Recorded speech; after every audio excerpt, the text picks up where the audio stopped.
get 30 seconds with everybody. It's like, how have you been? Over 10 years. Let's catch up in 30 seconds. Well, I see my roommates, I see you guys, it means so much. But let me say, whatever my brother said, don't believe it. I was taking pictures, I wasn't paying attention, there's no telling. Do you know there's a press pool reporter here? Anyway. But I am beyond thrilled to be with all of you today. I mean, being back in Princeton, at Princeton, unfortunately, I haven't gotten a chance to get back on campus, but I'm going to make that happen. But it is really, really great to be here. And I want to thank Carol for that really sweet introduction, and Carol and Andy and their family for allowing us to literally destroy their home. The first thing I said when I walked in the door was, sorry. I mean, we've got reporters in the garage, and we moved their furniture, and, we've got stuff in the attic. I mean, we really messed them up, but they've been so gracious. So let's give them a big round of applause.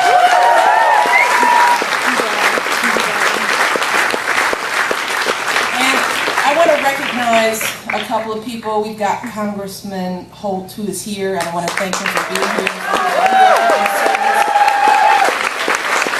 Thank you for joining us. And of course, I want to thank the host committee for working so hard, and in particular, my dear friend Crystal for her words earlier, and thank you to her and to John for serving as such wonderful co-chairs for this event. You guys have done a phenomenal job. Thank you so much.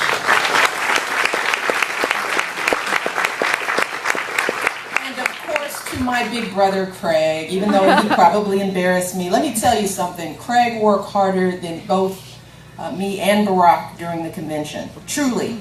He got up at 7:30. He had interviews. By the time I looked over his schedule, I was like, Dad. So he is. Thank you, sweetie. I love my big brother, and I'm just so happy. This makes this trip even more special. I love you, Craig. And most of all, I want to thank all of you for joining us today. I always forget what day of the week is because things blur together, but it is a Sunday afternoon on a beautiful day, and you guys are here in a hot tent to come see me. So I want to thank you. And it seems like you guys are fired up and ready to go. And that is very good, because I am certainly fired up and ready to go after our convention a couple of weeks ago. It was a great convention. Great. In Charlotte, we got to hear from so many terrific speakers, people like President Clinton, Vice President Biden, and they reminded us of a few things. They reminded us how much we've accomplished together.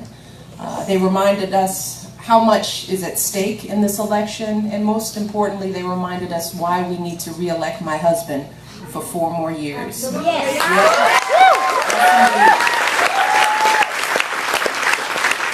And my job, I think, was pretty simple. I had the easy job. People say, you gave a great speech, but I had good material. I had the pleasure and the honor of talking about the man I have loved and admired for 23 years, and why I decided to marry him. That's easy. You could do all that all day. But when I first met Barack, even though my brother said, they were worried that he'd be gone in a couple of months or something like that, that wasn't true. I knew he was different. He had everything going for him. He was handsome, still is. He was charming and talented and extremely smart. But as I tell young people, especially the young women, listen to this, that's not why I married him. What truly made me fall in love with Barack was his character. It was his decency, his honesty, his compassion, his conviction. I love that Barack was so committed to serving others that he turned down high-paying jobs and instead started his career working to get folks back to work in struggling communities. That meant a lot to me. And I absolutely...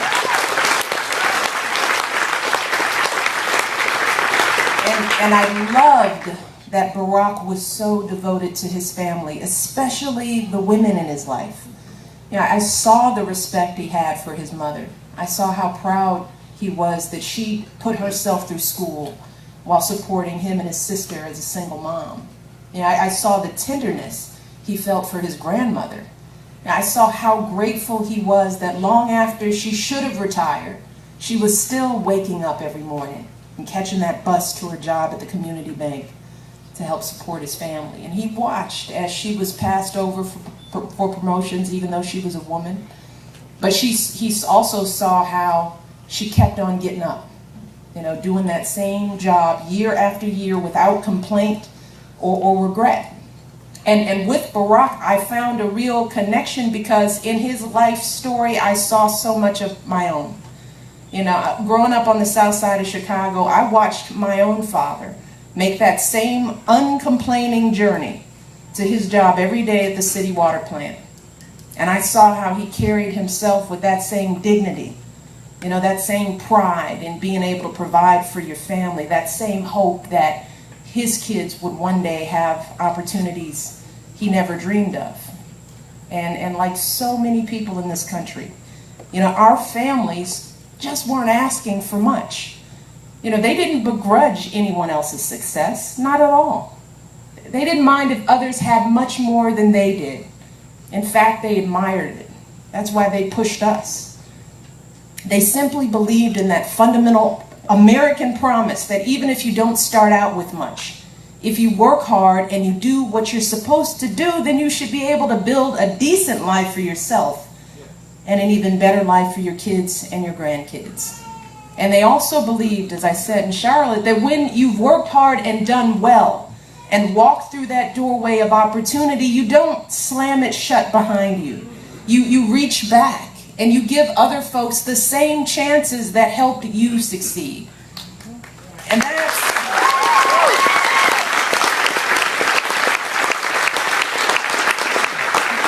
how Barack and I and so many of you were raised.